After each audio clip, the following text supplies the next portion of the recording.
네, 여러분 안녕하십니까? 최창규 교수입니다.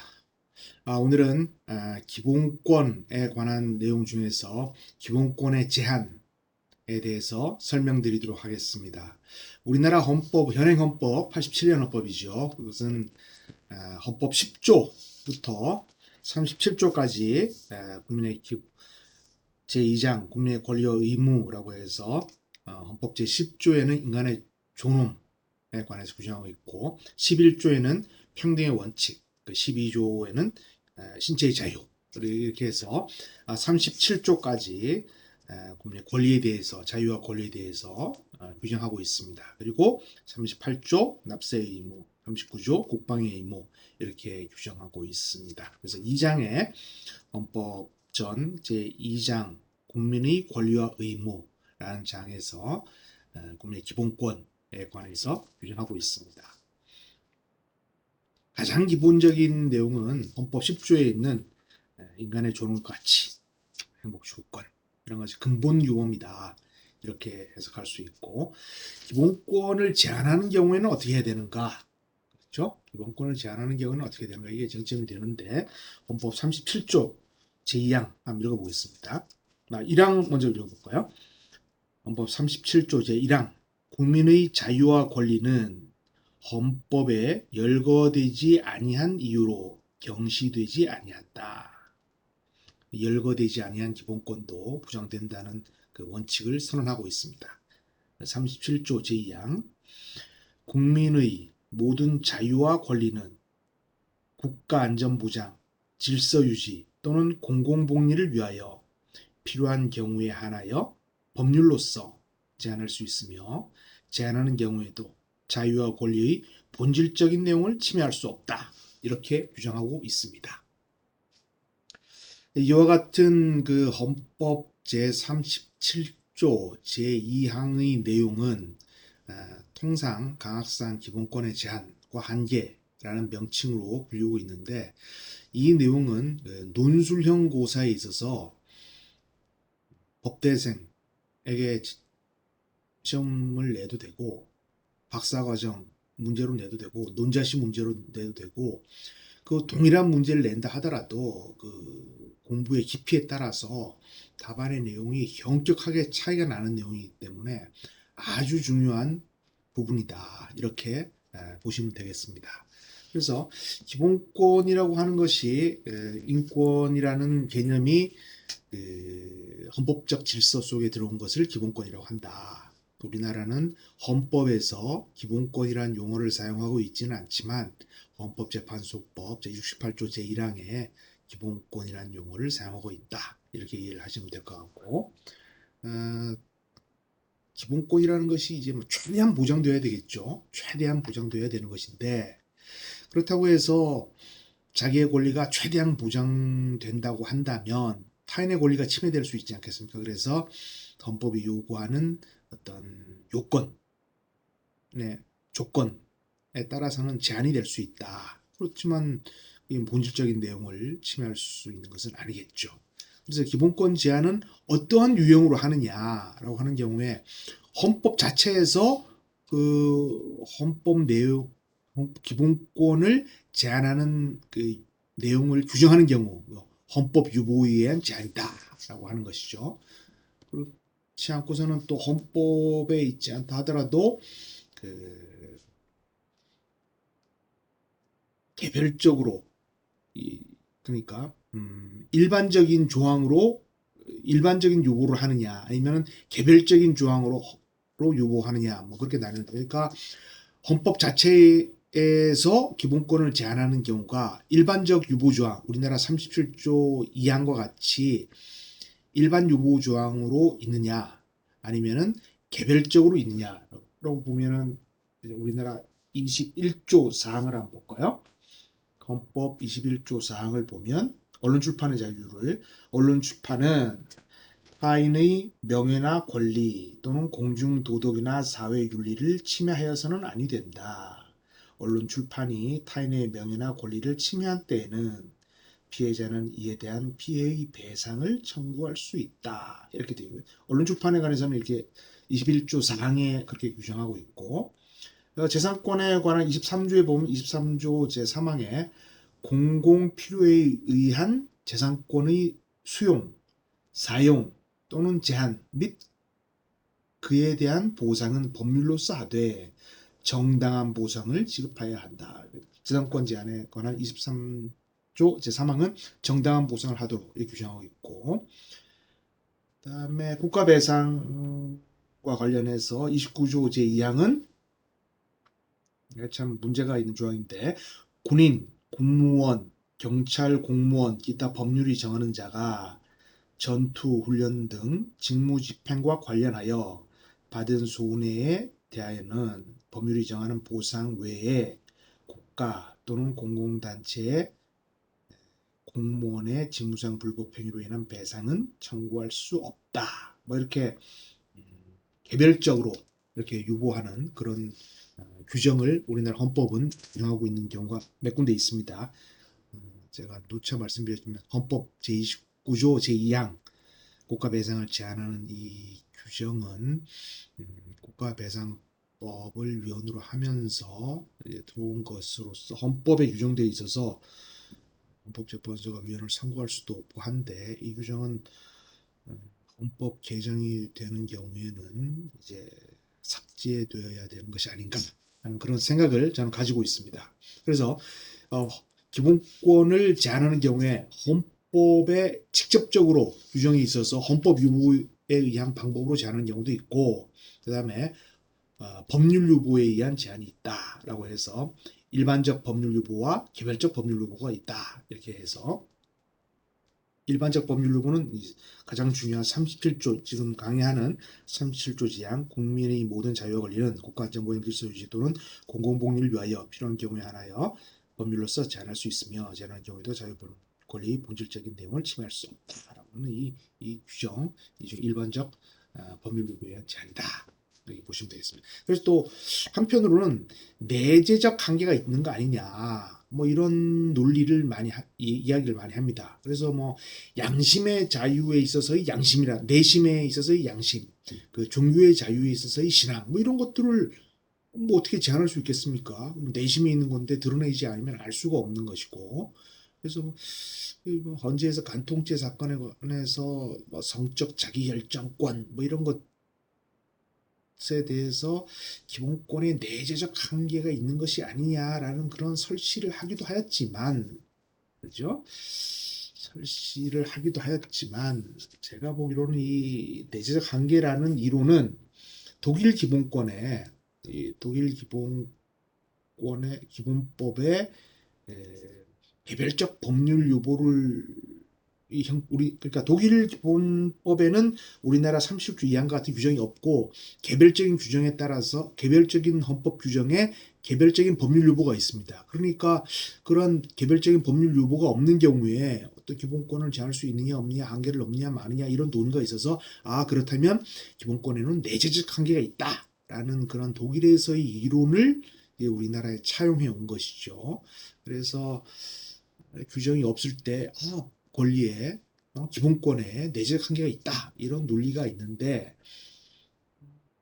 어떤 때는 필요한 것 같기도 하고, 어떤 때는 그 기본권 제한의 한계로 봐야지, 그럼 뭐 독일 이론을 우리나라 37조 이항과 같이 일반적 법률 보호 조항이 있는데 그런 것이 필요한가라는 그런 비판도 있습니다. 그래서 이제 내용을 보면 법률로서 제한하게 되어 있죠. 국가안전보장 질서 공정 공공연의 필요한 경우에 법률로서, 이 법률로서 한다는 것은 형식적 의미, 그러니까 국민의 대표인 의회, 우리나라 국회에서 국민의 대표들이 만든 그런 법률, 형식적인 법률에 의하여야 한다, 그렇죠? 그 다음에 법률로서 하되 법률과 동일한 효력을 가진 것, 긴급명령, 긴급재정명령, 그 다음에 조약, 국가 간의 조약은 법률의 효력을 갖는 것이니까 조약, 뭐 이런 것들이 이제 법률로서 해야 된다, 그런 것이고, 그런 경우에 그 법률이 일반적인 성격을 가져야 되는데 일반적인 성격을 가지지 않고 처분적 법률, 아주 평등 원칙에 반하는 자의적 헌법 규정이 있다. 그래서 12.12 및 5.18 사건의 경우에 있어서 특별법이 있었는데 그런 경우에도 사실은 처분적 법률이죠. 그래서 원래 그런 법률을 만들면 안 되는데 당시 정치 상황에서 그 헌재의 입장에서는 또 위헌으로 할 수가 없으니까 다른 헌정질서 파괴 사범과 비교할 때 그 특별법이 뭐 개별 사건 입법이라 하더라도 그 입법을 정당화할 수 있는 공익이 인정될 수 있다. 따라서 헌법이 위반되지 아니한다. 뭐 이런 논리를 폈습니다. 하지만 그런 처분적 법률의 필요성이 인정된다고 하더라도 그런 것의 정당성을 자꾸 인정해주는 그러한 결정이 나오는 것은 저는 결국 바람직하지 않다. 뭐 이렇게 생각하고 있습니다. 그런 경우에 그 법률이 명확하고 구체성을 떼야 되겠죠. vagueness라고 해서 미국 법률을 헌법을 공부해 보면 vagueness 막연하기 때문에 무효의 이론 그렇죠. 특정이 되지 않거나 뭐 읽어봐도 그게 뭐 예측 가능성이 있는지 뭐 이 뭐 내용이 뭐야 뭐 이렇게 되는 경우에는 국민들이 법의 내용을 잘 알 수도 없는 것이고 뭐 코에 걸면 코걸이, 귀에 걸면 귀걸이 뭐 이런 식으로 되면은 법적 안정성이 해쳐지니까 그런 경우에는 자의적 법 집행이 가능하니까 그런 경우에는 무효이다. 그렇죠? 그런데 형벌법규는 함부로 위헌이라고 하기가 어려운 게 이미 형벌법규라는 것이 외국의 법을 많이 개수한 것일 뿐만 아니라 많은 처벌이 있어 왔는데 그리고 판례도 많이 판례 다발이 형성돼 있습니다. 근데 지금 와서 그 형벌법규가 위헌이다라고 해버리면 여태까지 처벌받은 사람은 어떻게 할 것이냐 또 그런 문제가 생기니까 형벌법규는 이제 위헌으로 선고하는데 문제에 있어서도 이제 좀 주저할 수밖에 없는 것이고 간혹 특별법 새로 만들어진 법률에서 용어가 조금 미흡하다던가 하는 경우라도 법관의 보충적 해석에 의해서 법관의 충전적 그 작용이 필요하다, 뭐 필요한 경우 필요해서 그 해석할 수 있다. 뭐 종합적으로 판단해서 일반인의 상식에 의거하더라도 이해할 수 있는 정도이다. 고 하면은 위헌으로 선고를 자제하고 있는 그런 입장입니다. 예를 들어서 제한 영상가 등급의 영화를 상영 및 광고 선전에 있어서 일정한 제한이 필요한 영화, 또 일정한 제한이 필요하다. 이거는 좀 막연하지 않습니까? 일정한 제한이 필요하다는 것은 막연하니까 이런 것은 명확성 원칙에 반한다. 그렇죠? 그리고 이제 명확성 원칙이라는 것이 기본권 제한입법에 있어서 반드시 요구되는 것이다. 이렇게 할 수 있죠. 그래서 예측 가능성 있어야 된다는 것이고 법 75조, 95조에 보면 위임입법에 관해서 나와 있는데 75조 대통령은 법률에서 구체적으로 범위를 정하여 위임받은 사항과 법률을 집행하기 위하여 필요한 사항에 관하여 대통령령을 발할 수 있다. 대통령령에 관해서는 75조에 있고요. 그 다음에 95조 행정각부의장 부분에서 3관에 국무총리 또는 행정각부의장은 소관 사무에 관하여 법률이나 대통령령의 위임 또는 직권으로 총리령 또는 부령을 발할 수 있다라고 해서 75조, 95조의 위임 입법에 대해서 하고 근거를 두고 있는데 그러냐면은 국민의 기본권을 제한하는 자유와 권리를 제한하는 이런 법률을 만들 때는 국민의 대표인 국회가 만드는 것이 원칙이지만 너무나 기술적인 내용까지 모두 법률에서 규정할 수 없기 때문에 구체적으로 범위를 정해서 그 하위 법률, 헌법 법률 명령 규칙 이런 데 있으니까 대통령령, 총리령, 부령 등에 위임할 수 있다. 이렇게 보셔야 됩니다. 그래서 명확성이 뭐냐? 구체성을 갖춘다는 것은 어떤 의미냐라고 하면은 뭐 관전한 상식을 갖고 있고 통상적인 법 감정을 통해서 판단할 수 있다. 그래서 이제 권의 합리적인 해석을 통해서 판단할 수 있는 것이 아니냐. 그래서 이제 처벌법규라는 것이 법규라는 것이 아주 명확해서 그 해석의 여지가 없으면 좋겠지만 그렇지 않은 경우도 입법을 하다 보면 그럴 수밖에 없지 않겠습니까? 그렇기 때문에 그런 경우에 어느 정도 구성요건의 해당하는 유법, 유책한 행위를 범죄라고 한다 할 때 그 구속요건이라는 개념이 조금 광범위해 한다 하더라도 우리 법관, 판사들의 보충적인 해석을 통해서 조금 해석을 할 수 있다 하더라도 반드시 보충적인 해석이 들어가는 것만으로 위헌으로 볼 수는 없다. 그죠? 그다음에 구속요건의 특수성, 그다음에 법적 규제의 원인이 된 여건, 처벌의 정도, 뭐 이런 것들을 종합적으로 판단할 수밖에 없지 않겠습니까? 그래서 명확성의 원칙이라는 것이 최소한의 명확성을 요구하는 것인데 법문헌이 해석을 통해서 법관이 보충적인 가치 판단을 통해서 그 의미 내용을 확인할 수 있고 보충적 해석이 해석자의 개인적인 취향에 따라 좌우될 가능성이 없다면 명확성의 원칙을 바란다 볼 수 없다. 우리나라 뭐 이런 입장에 있습니다. 그러니까 그런 내용 명확성의 원칙을 공부하다 보면 그런 설시가 꾸준히 나옵니다. 나오고 형사소송법 420조 제5호에 보면은 형사소송법 420조 보겠습니다. 420조 재심사유인데 재심사유의 5호를 보면 유죄의 선고를 받은 자에 대하여 재심입니다.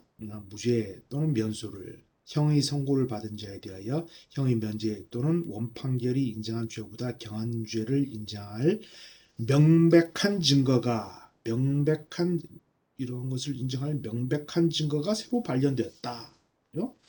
명백한 증거가 새로 발견되었다. 이게 명확하냐 안 하냐 이게 해석의 여지가 있을 수 있는데 이렇다 하더라도 다소 확정적인 측면이 있다 하더라도 장기간에 걸쳐 집적된 법원의 동일한 취지 판례가 가지는 법률 보충적 기능을 통하여 그 불확실성은 이미 치유 내지 제거되었으므로 명확성의 원칙이 바라지 않는다.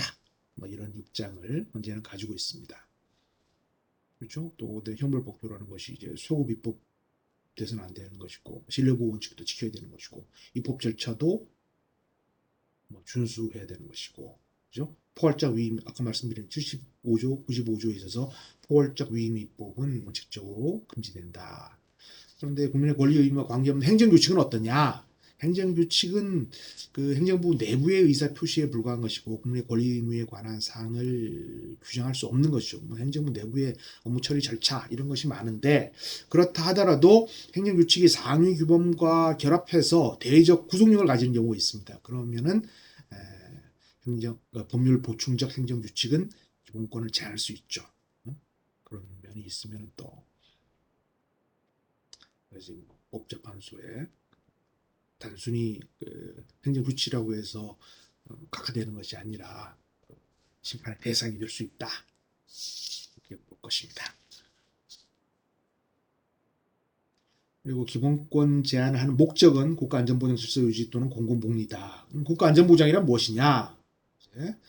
국가의 존립, 헌법의 기본 질서 유지 등을 포함하는 개념으로서 국가의 독립, 영토의 보전, 헌법과 법률의 기능, 헌법에 의하여 설치된 국가기관의 유지 등의 의미로 보여진다. 라고 해서 국가안전보장에 관해서 이제 헌재가 이제 위헌 결정한 게 있는데 옛날에 지금은 삭제돼서 없지만 104조 형법 104조의 2가 있었습니다. 104조의 2가 어떤 내용이냐면 내국인이 국외에서 우리나라 사람이 외국에 나가서 국외에서 대한민국 또는 헌법에 의하여 설치된 국가기관을 모욕 또는 비방하거나 그에 관한 사실을 왜곡 또는 허위사실을 유포하거나 기타 방법으로 대한민국의 안전, 이익 또는 위신을 해하거나 해할 우려가 있게 한 때에는 7년 이하의 징역이나 금고에 처한다.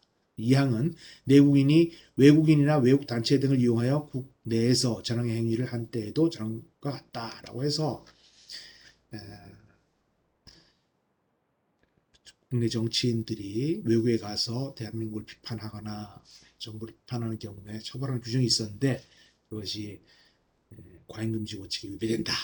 그렇게 해서 위헌 결정이 된 게 있습니다. 그래서 구형법 104조의 2가 이제 없습니다. 딱 법전 찾아보시면 삭제 이렇게 되어 있습니다. 104조가 삭제됐어요. 위헌이 선고됐습니다. 그 다음에 국가안전보장 질서유지. 질서유지라는 것이 평상시에 국가의 정상적인 작동을 위하여 요구되는 기본적인 질서를 의미한다. 그렇죠?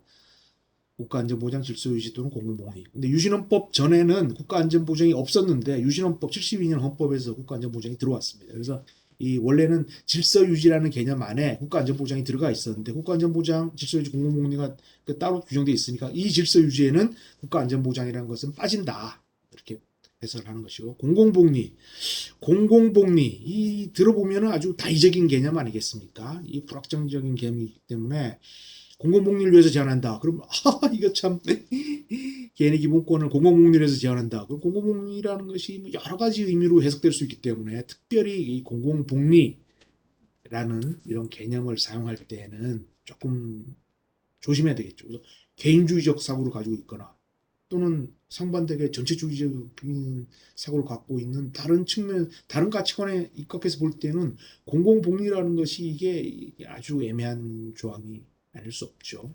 아까 읽었던 헌법 23조 제3항 다시 한번 재산권에 관한 헌법 23조 제3항 볼까요?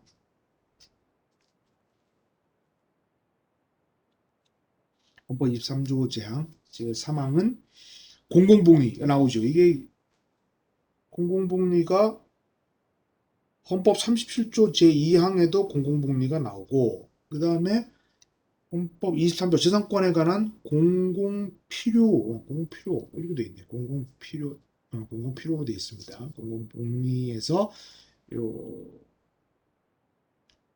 37조 제2항에는 공공복리로 돼 있고 23조 제3항에는 공공필요에 의한 재산권의 수용 사용 또는 제한 및 그에 대한 보상은 법률사에 정당한 보상을 지급해야 된다. 그래서 공공필요라고 되어 있습니다. 이 공공필요도 37조 제2항의 공공복리에 들어가는 것이다. 그죠? 들어가는 것이다. 포함되는 것이다. 그렇게 해석을 해야 되겠죠. 그래서 국가 안전보장하고 질서유지라는 것이 또 명확히 구분된다고 말할 수도 없고 중첩될 수도 있으니까 그죠? 중첩되는 것으로서 제한을 받을 수도 있다. 이제 모든 자유와 권리 이렇게 돼 있죠. 모든 자유와 권리인데 아까 말씀드렸듯이 양심의 자유에 있어서의 내심의 자유 뭐 이런 것들은 양심의 자유에 있어서 내심의 자유 같은 것은 표출되지 않는 한 절대적 기본권이니까 제한하기 어렵겠죠. 그 다음에 나오는 것이 필요한 경우에 하나여라고 되어 있는데 이게 참 중요한 그 비례의 원칙, 과잉금지 원칙이다 이렇게 해석을 합니다. 제가 몇 번 말씀 목수침법이라고 해서 목적의 정당성, 수단의 적절성, 피해 최소성, 법의 균형성 이거 우리나라 헌재에서 과잉금지 원칙, 비례의 원칙 근데 뭐 과잉금지 원칙이라고 해서 기본권 심사의 원칙으로 삼고 있는 목수침법 과잉금지 원칙 알아두셔야 될 것이고 이게 신체의 자유, 정신적 자유 이런 것을 제한하는 그런 경우에는 엄격 심사를 하고 뭐 경제적인 기본권을 할 때는 조금 완화된 그런 심사를 하고 있는 것으로 보시면 되겠습니다.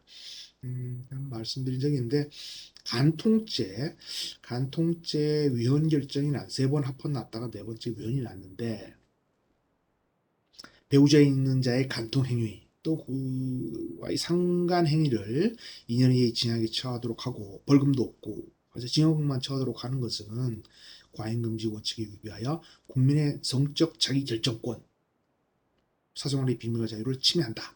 뭐 이런 논리로서 위헌을 선고했습니다. 근데 저는 이 간통죄 이 부분은 혼빈간이 먼저 위헌이 났기 때문에 간통죄도 시대의 흐름에 따라서 위헌이 나긴 했지만 저는 개인적으로 이 가족을 보호하려는 이런 제도는 위헌이라기보다는 국회에 있어서 입법적 결단에 의해서 처리되어야 할 것이었다라고 생각을 하고 있는데 유림에서 간통죄를 폐지한다고 하면 유림에서 와서 반대를 많이 하니까 표를 의식한 국회의원들은 그 간통죄 폐지 결의를 못하게 되는 거죠. 다음 선거에 떨어질까 봐. 그러니까 헌재에서 위헌 결정을 했는데 그러면 성적 자기 결정권을 침해한다고 했는데 그 건강한 가정을 파괴하는 그런 부정행위, 간통행위, 상간행위가 자기 성적 자기 결정권에 들어간다는 얘기 아닙니까? 그러면